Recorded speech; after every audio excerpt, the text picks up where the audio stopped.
টাঙ্গাইল সাধারণ কোনো জেলা নয়। টাঙ্গাইল বাংলাদেশের ইতিহাস, ঐতিহ্য আর গৌরবের প্রতীক।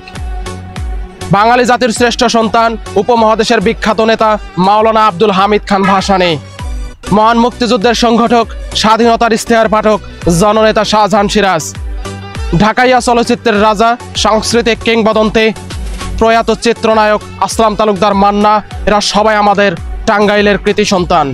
টাঙ্গাইলের নামের সাথে জড়িয়ে আছে শত শত বছরের ইতিহাস, ঐতিহ্য। 400 বছরের পুরনো বিখ্যাত আতিয়া মসজিদ টাঙ্গাইলে যার অবস্থান, 10 টাকার নোটেও যার ছবি দিয়ে বাড়িয়েছিল টাকার মান।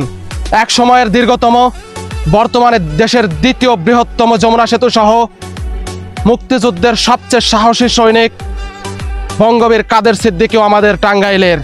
ঐতিহ্যবাহী টাঙ্গাইলের শাড়ি, বিখ্যাত টাঙ্গাইলের চমচম, যার সুনাম দেশের গণ্ডি পেরিয়ে ছড়িয়ে গেছে বিশ্বজুড়ে।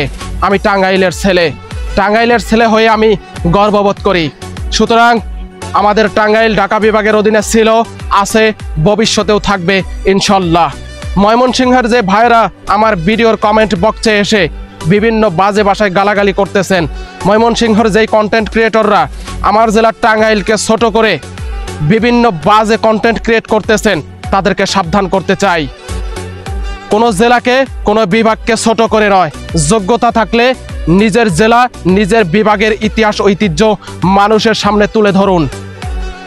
টাঙ্গাইলকে ঢাকার পরিবর্তে ময়মনসিংহ বিভাগে স্থানান্তর করার প্রতিবাদে পুরো টাঙ্গাইলের ছেলে নয়, শুধু আমরা যমুনার কয়েকজন ছেলে যমুনা সেতু ব্লক করে দিয়েছিলাম, তাতেই দেশের 33টা ডিস্ট্রিক্টের সাথে বাংলাদেশের চলাচল বিচ্ছিন্ন হয়ে গিয়েছিল, পুরো বাংলাদেশ নড়ে চড়ে উঠেছিল।